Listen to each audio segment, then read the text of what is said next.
Hello everyone, good evening. सभी कोई का स्वागत है एक बार और। तो ये देखिए एक नए चीज़ के साथ, ये जो मेरे हाथ में आप देख रहे हैं ये क्लास 11th का मॉडल सेट है फिजिक्स का, जिसका 11th क्लास का जो एग्ज़ाम है वो आपको फाइनल एग्ज़ाम 21 मई को है। एग्ज़ाम तो वैसे 20 से स्टार्ट है। आज हम आपको मॉडल सेट का सॉल्यूशन बताएंगे। वीडियो बहुत ज़्यादा लंबा नहीं होगा। यदि आपको ये मॉडल सेट का पीडीएफ फाइल चाहिए तो डिस्क्रिप्शन बॉक्स में मेरे टेलीग्राम चैनल का लिंक दिया हुआ है, आप वहाँ जाकर इसको डाउनलोड कर सकते हैं। इसका पीडीएफ फाइल आपको वहाँ मिल जाएगा और टोटल 40 क्वेश्चन है। हम आपको आज 20 क्वेश्चन बताएंगे। देखिए मॉडल सेट के लास्ट में सभी ऑब्जेक्टिव का आंसर दिया हुआ है, लेकिन सिर्फ आंसर जानना कोई बहादुरी नहीं है। It's all about the knowledge, it's all about the concepts. Video के लास्ट तक बने रहिएगा, ये रिक्वेस्ट है। हर क्वेश्चन के साथ हम आपको 2-3 एक्स्ट्रा क्वेश्चन बताएंगे जो कि आपके एग्जाम में आ सकता है। तो सिर्फ 20 क्वेश्चन से मतलब नहीं रखिए। इस वीडियो सेशन में कम से कम 40 से 50 अलग अलग क्वेश्चंस आप जानोगे। हम ऑप्शन नहीं लिख रहे हैं आपका समय बचाने के लिए, और बोर्ड पे जो फिगर है इसको भी हम आपको टेलीग्राम ग्रुप में भेज देंगे। टेलीग्राम का लिंक आपको डिस्क्रिप्शन बॉक्स में दिया हुआ है। तो समय ज़ाया नहीं करते हैं और पहला क्वेश्चन आप चाहें तो कमेंट करके भी अपना आंसर हमको बता सकते हैं। हम समय रहा तो ज़रूर से ज़रूर आपके कमेंट का आंसर करेंगे। तो आइए शुरू करते हैं। सबसे पहला क्वेश्चन है, which among the following is not a basic unit of measurement. 4 option दिए हुए हैं और पूछ रहा है कि इन चारों में से कौन सा बेसिक यूनिट नहीं है। बेसिक यूनिट मतलब वही फंडामेंटल यूनिट, वही 7 फंडामेंटल यूनिट्स याद कीजिए जो आप क्लास 11th में यूनिट्स एंड मेजरमेंट्स में सबसे पहले पढ़ते थे। तो 4 ऑप्शन दिया हुआ है। पहला ऑप्शन है टाइम, दूसरा है टेम्परेचर, तीसरा ऑप्शन है मोमेंटम और चौथा ऑप्शन है मास। तो प्यारे बच्चों इसका आंसर हो जाएगा मोमेंटम। इसका आंसर क्या हो जाएगा? मोमेंटम। मोमेंटम एक बेसिक यूनिट नहीं है, ये एक डिराइव्ड यूनिट है, बेसिक नहीं है। बाकी मास, टेम्परेचर और टाइम ये सब बेसिक यूनिट है। याद रखिएगा 7 फंडामेंटल फिजिकल क्वांटिटी होता है। यदि कैमरा थोड़ा हिल रहा होगा तो प्लीज़ थोड़ा मैनेज कीजिएगा, काफ़ी विषम परिस्थितियों में ये काम कर रहे हैं, तो आप प्लीज़ मेरे इंटेंशंस पर ध्यान दीजिएगा। कमियां बहुत सारी मिलेंगी, जैसे थोड़ा लाइटिंग का कम इशू रहेगा, थोड़ा बोर्ड भी चमक सकता है। तो प्लीज़ ये सब चीज़ों को इग्नोर करके आप इंटेंशन समझिए, ठीक है। बाकी आपके सपोर्ट के लिए बहुत सारा थैंक यू। दूसरा क्वेश्चन है, तो फर्स्ट क्वेश्चन का आंसर हो जाएगा कि momentum is not the basic unit of measurement.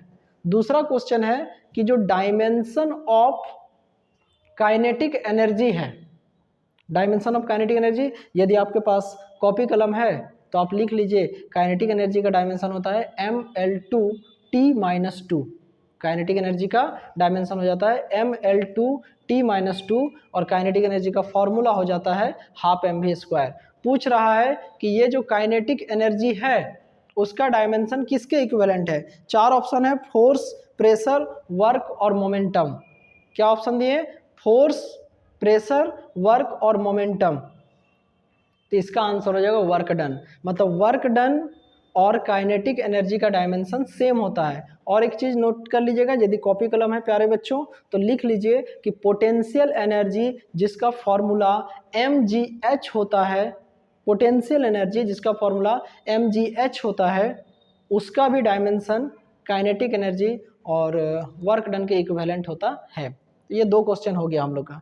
तीसरा क्वेश्चन है, दूसरा क्वेश्चन का आंसर होगा dimension of kinetic energy is same as that of work, W बराबर KE मतलब काइनेटिक एनर्जी mL2T-2। तीसरा क्वेश्चन है कि एक कार है स्टार्ट्स फ्रॉम रेस्ट। देखो यहीं पर बोल दिया कि एक कार है जो रेस्ट से स्टार्ट हो रहा है, मतलब उसका इनिशियल वेलोसिटी 0 है और 5 सेकंड के बाद कार का फाइनल वेलोसिटी है 30 मीटर पर सेकंड। आपसे पूछा जा रहा है कि इसका एक्सेलरेशन क्या होगा। इसका एक्सेलरेशन क्या होगा। तो एक फॉर्मूला जानते हैं बच्चा लोग, v बराबर u प्लस ए टी, और फाइनल वेलोसिटी है ये v है, u का मतलब इनिशियल वेलोसिटी, a का मतलब एक्सेलरेशन और t का मतलब टाइम। तो फाइनल वेलोसिटी दिया हुआ है 30, u का वैल्यू दिया हुआ है आपको 0, a पता नहीं है वही निकालना है, और टाइम का वैल्यू दिया हुआ है 5। तो 30 बराबर 5 है, तो a बराबर 30/5 and that is equal to 6 metre पर सेकेंड स्क्वायर। तो बच्चा लोग क्वेश्चन नंबर 3 का आंसर हम बता दिए। क्वेश्चन नंबर 4 में पूछ रहा है कि इक्वेशन ऑफ मोशन किस तरह का मोशन पे वैलिड है। 4 ऑप्शन है, uniform acceleration, constant acceleration, non uniform acceleration और नन ऑफ दीज। ध्यान दीजिएगा, यूनिफॉर्म, जैसे बात को सुनिएगा ध्यान से, इक्वेशन ऑफ मोशन किस तरह का एक्सेलरेशन पर वैलिड है। तो सबसे पहले जानिए, 3 होता है इक्वेशन ऑफ मोशन, v बराबर u प्लस ए टी। देखिए ये क्वेश्चन है एक, इसको आप चाहें तो कॉपी में नोट कीजिए। मॉडल सेट का मतलब ये थोड़ी है कि यही क्वेश्चन आ रहा है, इस क्वेश्चन के अंदर हम आपको तरह तरह के क्वेश्चंस बता रहे हैं। और कल भी एक वीडियो आएगा, 2 वीडियो मिलाकर ये सेट हो जाएगा। देखिए 40 क्वेश्चन का सिर्फ ऑब्जेक्टिव आंसर बताना कोई बहादुरी नहीं है, वो 40 सेकंड में बताया जा सकता है। ये 40 का आंसर लिख के फोटो खींच के आपको वीडियो बना देते हैं, वो बहादुरी नहीं है। It's all about the knowledge. तो यदि आप एक अच्छे बच्चे हैं, अच्छा रिजल्ट करना है, ठीक है, तो वीडियो को लास्ट तक देखिएगा, और इसका पार्ट 2 भी आएगा। और अपना जो आपका व्यूज़ है उसको ज़रा आप कमेंट बॉक्स में, इस वीडियो को लेकर आपका क्या व्यू है उसको कमेंट बॉक्स में ज़रूर कमेंट कीजिएगा, हम वेट करेंगे, पढ़ते हैं हम कमेंट। और दूसरी बात, प्लीज़ इस वीडियो को ज़्यादा से ज़्यादा शेयर कर दीजिएगा ताकि और भी बच्चे लाभान्वित हो सके, ठीक है। चलिए, तो इक्वेशन ऑफ मोशन होता है v बराबर u plus a t, s बराबर u t plus half a t square, और v स्क्वायर बराबर u स्क्वायर प्लस 2as। और ये equation of motion uniform acceleration के लिए वैलिड है। किसके लिए वैलिड है? यूनिफॉर्म एक्सेलरेशन के लिए वैलिड है, ठीक है। अगला क्वेश्चन है कि when a force is applied to an object in the direction of motion what happens to its acceleration. ये जितना भी क्वेश्चन है सबका पीडीएफ फाइल आपको भेज दिया गया है कि यदि किसी बॉडी पर फोर्स अप्लाई करते हैं तो उसका एक्सेलरेशन क्या होगा। तो हम लोग जानते हैं फॉर्मूला हो जाता है F is equal to ma, Newton's का सेकंड लॉ ऑफ मोशन से। यदि मास कांस्टेंट होगा तो F is directly proportional to a।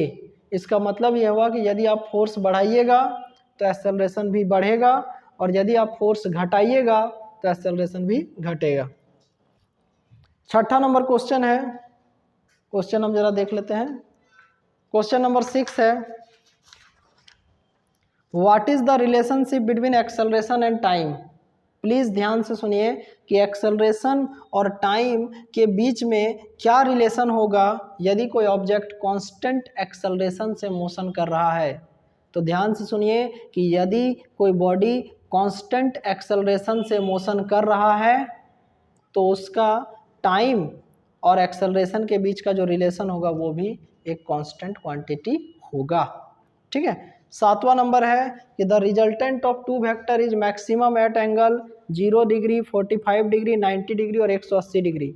सुनिए ध्यान से, 2 वेक्टर का रिजल्टेंट, तो सबसे पहले जानिए कि 2 वेक्टर का रिजल्टेंट का फॉर्मूला क्या होता है। तो c बराबर under root a square plus b square plus 2ab cos theta. यदि एक वेक्टर a है और एक वेक्टर b है और दोनों के बीच का एंगल थीटा है तो उन दोनों का रिजल्टेंट का फॉर्मूला हो जाएगा c बराबर under root a square plus b square plus 2ab cos theta. Copy कलम होगा तो प्लीज़ नोट डाउन कर लीजिए इसको बताने से पहले ही कि 2 वेक्टर का मैक्सिमम वैल्यू 0 डिग्री एंगल पे होता है और मिनिमम वैल्यू 180 डिग्री एंगल पर होता है। हर लाइन में ज्ञान बह रहा है, प्लीज़ एक्सेप्ट कीजिए कि 2 वेक्टर का मैक्सिमम वैल्यू 0 डिग्री एंगल पे होता है और मिनिमम वैल्यू 180 डिग्री एंगल पे होता है। वैसे अभी हम लोग को मैक्सिमम पूछा था तो c बराबर under root a square plus b square plus 2ab cos theta. Theta का वैल्यू 0 डिग्री ले लीजिएगा, कॉस 0 1 आ जाएगा, तो c बराबर under root a square plus b square plus 2ab, और ये a प्लस बी का होल स्क्वायर है तो c बराबर under root a plus b का होल स्क्वायर, तो c बराबर a प्लस बी। तो 7 नंबर जो क्वेश्चन है उसका आंसर हो जाएगा 0 डिग्री। 8 नंबर क्वेश्चन कि दो वेक्टर का जो स्केलर प्रोडक्ट होता है वो कैसा क्वांटिटी होता है? दो वेक्टर का स्केलर प्रोडक्ट कैसा क्वांटिटी होता है? तो दो वेक्टर का स्केलर जो प्रोडक्ट होता है वो खुद एक स्केलर क्वांटिटी होता है। बहुत बहुत इंपॉर्टेंट बात है कि दो वेक्टर का जो डॉट प्रोडक्ट होता है वो एक स्केलर क्वांटिटी होता है और दो वेक्टर का क्रॉस प्रोडक्ट एक वेक्टर क्वांटिटी होता है। हम आपसे एक सवाल पूछ रहे हैं, देख रहे हैं कि आप वीडियो में बने हुए हैं कि नहीं है। प्यारे बच्चों, प्लीज़ इस चीज़ का आंसर कीजिए कि यदि ए डॉट बी है तो इसका फार्मूला क्या होगा और ए क्रॉस बी का फार्मूला क्या होगा। ए डॉट बी का फॉर्मूला क्या होता है और ए क्रॉस बी का फॉर्मूला क्या होता है। यदि आप वीडियो में बने हुए हैं, यदि आप इस समय इस वीडियो को देख रहे हैं तो प्लीज़ इसको कमेंट बॉक्स में कमेंट करके बताइए, ठीक है, कि ए डॉट बी का फॉर्मूला क्या होगा, ए क्रॉस बी का फॉर्मूला क्या होगा। क्वेश्चन नंबर 8 का सवाल जो है कि दो वेक्टर का डॉट प्रोडक्ट क्या होता है, तो दो वेक्टर का डॉट प्रोडक्ट एक स्केलर क्वांटिटी होता है, ठीक है। अगला सवाल है कि कितना डिग्री के एंगल से किसी ऑब्जेक्ट को फेंका जाए कि इसका जो रेंज है, हॉरिजॉन्टल रेंज है, वो मैक्सिमम हो। ऑप्शन है 30 डिग्री, 60 डिग्री, 45 डिग्री और 90 डिग्री। ध्यान से सुनिए कि किसी ऑब्जेक्ट को कितना डिग्री के एंगल से फेंका जाए कि वो सबसे ज़्यादा दूर जाके गिरे, तो आंसर होता है 45 डिग्री।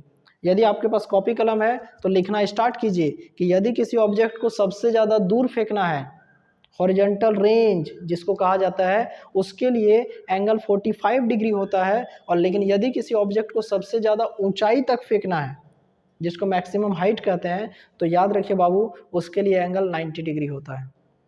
यदि कोई ऑब्जेक्ट को सबसे ज़्यादा दूर फेंकना है, यदि कोई ऑब्जेक्ट को सबसे ज़्यादा दूर फेंकना है तो एंगल कितना डिग्री होगा, तो 45 डिग्री होगा एंगल। और यदि किसी ऑब्जेक्ट को आप मैक्सिमम ऊंचाई तक फेंकना चाहते हैं तो एंगल 90 डिग्री होगा। तो यहाँ पर देखिए मैक्सिमम हॉरिजॉन्टल रेंज का फॉर्मूला आर बराबर u square sine 2 theta by g, theta बराबर 45 डिग्री, तो आर बराबर u square sine 2 into 45 by g, 2 into 45 बराबर 90, साइन 90 का वैल्यू 1 होता है, तो आर मैक्सिमम बराबर यू स्क्वायर बाई जी। अगला सवाल है, अच्छा एक बात और बता देते हैं, मैक्सिमम हाइट का फॉर्मूला हो जाता है यू स्क्वायर बाई 2g। बस ये याद रख लीजिए, ठीक है।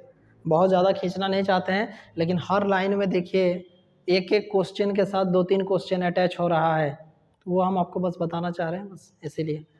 10 नंबर क्वेश्चन है कि प्रोजेक्टाइल मोशन में क्या कांस्टेंट रहता है, speed, velocity, acceleration, none of these. तो याद रखिएगा प्रोजेक्टाइल मोशन में, ठीक है, स्पीड कांस्टेंट रहता है और वो भी हॉरिजॉन्टल स्पीड।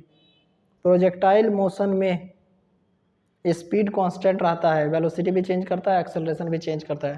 क्वेश्चन नंबर 11 में 4 ऑप्शन दिया हुआ था, F बराबर D by d t, f बराबर एम वी, एफ बराबर एम वी स्क्वायर और एफ बराबर एम स्क्वायर भी। पूछ रहा है कि इसमें से न्यूटन का सेकंड लॉ ऑफ मोशन क्या है। तो याद रखिएगा न्यूटन के 3 लॉज ऑफ मोशन होते हैं। सेकंड लॉ ऑफ मोशन है एफ बराबर d p by d t, the rate of change of momentum is directly proportional to applied force. F बराबर d p by d t, f बराबर d p by d t, ये Newton का second law of motion है। और प्यारे बच्चों, ठीक है, इसको लॉ ऑफ फोर्स भी कहते हैं। न्यूटन के 3 नियम हैं, पहला नियम को लॉ ऑफ इनर्शिया कहेंगे और थर्ड लॉ को कहते हैं लॉ ऑफ एक्शन रिएक्शन। चलिए क्वेश्चन नंबर 12, कुछ दिन पहले जब हम वीडियो बनाए थे तो इसका आंसर आपको हम 2mu बताए थे, जब प्रीवियस ईयर क्वेश्चन बता दे रहे थे। अभी सुनिए क्वेश्चन नंबर 12 में है कि एक बॉल है जिसका मास है m और ये u वेलोसिटी से जा रहा है, किसी दीवार में टकराया और लौट जा रहा है उसी वेलोसिटी से, तो चेंज इन मोमेंटम पूछा जा रहा है। एक्चुअली इम्पल्स इम्पार्टेड पूछा गया था, तो इम्पल्स मोमेंटम थ्योरम से इम्पल्स इम्पार्टेड बराबर होता है चेंज इन मोमेंटम। मोमेंटम का फॉर्मूला हो जाता है मास इनटू वेलोसिटी। तो पार्टिकल जब जा रहा था तो इनिशियल स्टेज में मोमेंटम कितना था, मास m है और वेलोसिटी u है, तो इनिशियल मोमेंटम mu और फाइनल मोमेंटम हो जाएगा माइनस mu। क्या है कि वेलोसिटी एक वेक्टर क्वांटिटी है तो अपोजिट डायरेक्शन में आएगा तो माइनस साइन लग जाएगा। चेंज इन मोमेंटम बराबर final momentum minus initial momentum. Final momentum कितना है, minus mu minus mu, minus mu और माइनस mu मिलकर हो जाएगा माइनस 2mu। ये क्वेश्चन नंबर 12 का आंसर है माइनस 2mu। क्वेश्चन नंबर 13 में पूछा जा रहा है कि लुब्रिकेशन जैसे कहीं पर तेल उल लगा देना, कोई जेली जैसा सब्सटेंस लगा देना, जैसे वैसलीन उसलिन ये सब लगा देना, पेट्रोलियम ये सब लगा देना, ठीक है। तो कहीं पर भी जैसे कोई जेली जैसा सब्सटेंस लगाते हैं, लुब्रिकेशन करते हैं, हिंदी में स्नेहक कहते हैं, ठीक है। तो कहीं पर भी यदि कोई लुब्रिकेशन करते हैं तो लुब्रिकेशन करने से जो फ्रिक्शन है वो बढ़ता है, घटता है, दोनों होता है या नॉन ऑफ दिस। तो याद रखिएगा किसी भी चीज़ में लुब्रिकेशन करने से उसका जो फ्रिक्शन है वो धीरे धीरे घटने लगता है। फ्रिक्शन को कम करने के लिए ही हम लोग लुब्रिकेशन का यूज करते हैं। आप लोग हमको कमेंट करके बताइए एक ऐसा तरीका जिससे फ्रिक्शन को बढ़ा सकते हैं। ओनली वन मेथड बताइए जिससे हम लोग फ्रिक्शन को बढ़ा सकते हैं, ठीक है। क्वेश्चन नंबर 13 का आंसर होगा डिक्रीज इन फ्रिक्शन, मतलब कि लुब्रिकेशन करने से फ्रिक्शन क्या होता है, घटता है, ठीक है। क्वेश्चन नंबर 14 सबसे आसान क्वेश्चन है। फोर्स का वैल्यू दिया हुआ है 10 न्यूटन और मास दिया हुआ है 1 kg। फोर्स का वैल्यू दिया हुआ है 10 न्यूटन और मास दिया हुआ है 1 kg और पूछ रहा है एक्सेलरेशन क्या होगा। एकदम बच्चा वाला सवाल है। F बराबर m a, तो a बराबर F/m, F का वैल्यू है 10 और मास का वैल्यू है 1, तो a बराबर जगह 10। लेकिन सबसे इंपॉर्टेंट बात है बच्चों को कंफ्यूज करने के लिए, जो बच्चा लोग हड़बड़ी करता है, गलती करता है, ऑप्शन में 10 दिया हुआ है लेकिन दो को 10 दिया हुआ है, एगो 10 मीटर पर सेकेंड और एगो 10 मीटर पर सेकेंड स्क्वायर। तो इसका आंसर होगा 10 मीटर पर सेकेंड स्क्वायर। क्यों सर? क्योंकि प्यारे भाइयों बहनों इसमें आपसे एक्सेलरेशन पूछा गया है और एक्सेलरेशन का यूनिट होता है मीटर पर सेकेंड स्क्वायर। तो क्वेश्चन नंबर 14 ये फार्मूला से बनेगा F बराबर m a बराबर F/m 10/1, तो 10 मीटर पर सेकेंड स्क्वायर। और थोड़ा सा वीडियो है, थोड़ा सा पेशेंस रखिए, बस हो जाएगा। 15 नंबर में है relation between kinetic energy and momentum, तो इसका फार्मूला हो जाएगा K बराबर P²/2m।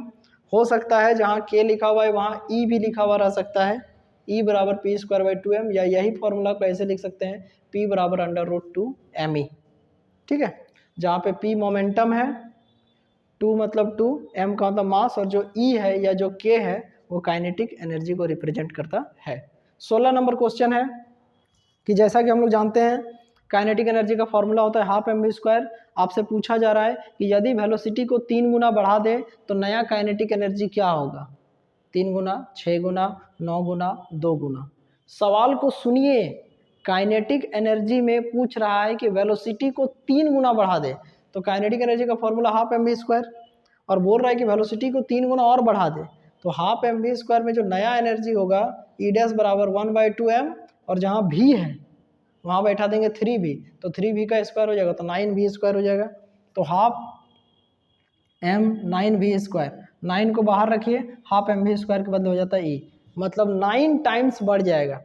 मतलब यदि आप वेलोसिटी को 3 गुना बढ़ाते हैं तो एनर्जी 9 गुना बढ़ जाएगा, ठीक है। 2 गुना करेंगे तो कितना होगा, 4 गुना हो जाएगा। 4 गुना करेंगे तो उसका स्क्वायर 16 गुना, 5 गुना करेंगे तो 25 गुना, 6 गुना करेंगे तो 36 गुना।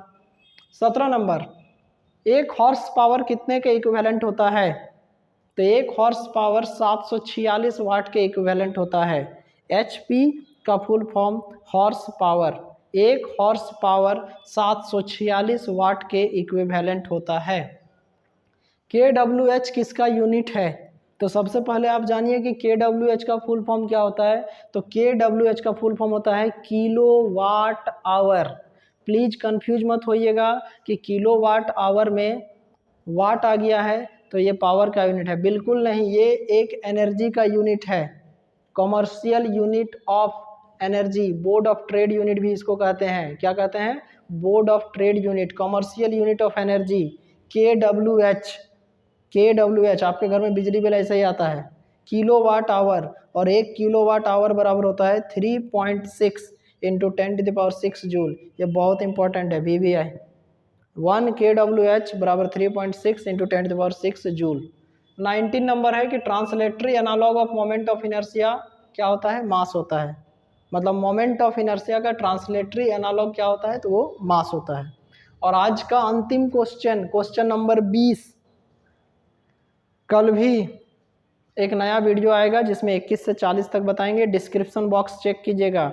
ये जो भी पढ़ा रहे हैं इसका PDF फाइल आपको टेलीग्राम में मिल जाएगा, और टेलीग्राम का लिंक डिस्क्रिप्शन बॉक्स में है। वीडियो को प्लीज़ ज़्यादा से ज़्यादा शेयर कीजिएगा ताकि जो नीडी बच्चा है, जिसको ज़रूरत है, ये वीडियो वहाँ तक पहुँच सके।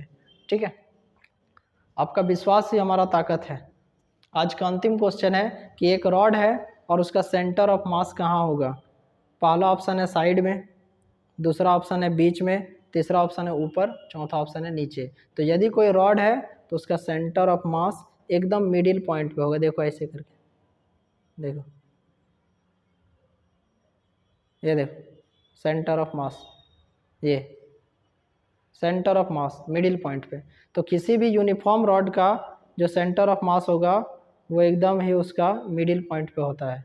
किसी भी यूनिफॉर्म रॉड का सेंटर ऑफ मास उसके मिडिल पॉइंट पे होता है। थैंक यू बच्चा लोग, वीडियो को अंतिम तक देखने के लिए थैंक यू वेरी मच। इसको आप लोग याद कर लीजिएगा, पीडीएफ फाइल आपको मिल जाएगा। बाकी कोई भी क्वायरी हो, आपको पूछना हो तो आप इंस्टाग्राम का भी लिंक दिया हुआ है, वहाँ पर क्वेश्चन पूछ सकते हैं। Thank you for all the support, take care, bye, मिलते हैं फिर।